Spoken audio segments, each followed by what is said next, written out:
The White House had at least 25 indoor holiday parties planned for the month of December. 25. Well, they say holiday parties. Some might say super spreader events. But hey, tomato, tomato. Let's not forget that this is a White House that has already had at least one super spreader event, even when a good portion of that event was held outdoors in nice weather. Close to a dozen attendees at the September Rose Garden ceremony for Supreme Court nominee Amy Coney Barrett, including President Trump himself, tested positive after that. Then many more White House staffers and Trump associates tested positive after a White House election night party. Ultimately, something like 36 people in Donald Trump's orbit contracted the virus. This White House is a giant petri dish. And you want to have 25 holiday parties there? What exactly do you think is going to happen? Well, unfortunately, if predictably, this. The vice chairman of the Massachusetts Republican Party came down with COVID-19 symptoms after attending a holiday gathering in Washington, D.C. People would just leisurely and gingerly take off their masks to eat, to mingle, to schmooze. I don't even think some people wore masks the entire time.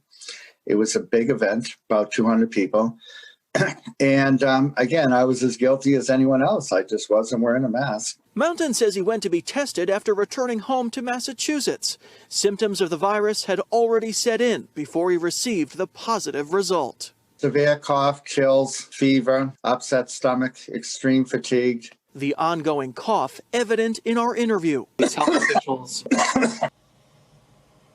Tom Mountain was hospitalized twice in a matter of days, and he told the Boston Globe that on both occasions he came very close to being hooked up to a ventilator. Quote, Mountain admitted that his wife cautioned him strongly against going to the party, refusing to go herself. But he said he felt it was his duty to represent the state's Republican Party at the event as both the party's vice chairman and vice chairman of the Massachusetts Republican Jewish Committee.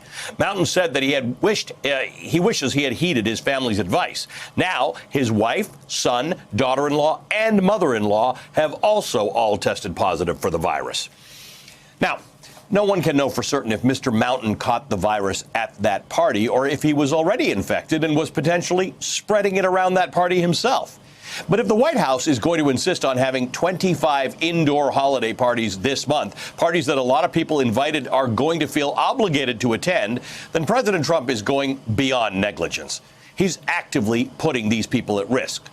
Tom Mountain admits that throughout the pandemic, he's been a, quote, naysayer on the issue of wearing masks. But unlike the president, he still supports. Mr. Mountain appears to have taken a lesson from his COVID experience. Given what you've been through and knowing what you know now, of course, New Year's Eve is coming up. What's your message about gatherings, people coming together? Wear a mask. Stay as far away from people as possible. Wear a mask. The plea from a Republican official who did not believe it was that important until he and his entire family got sick.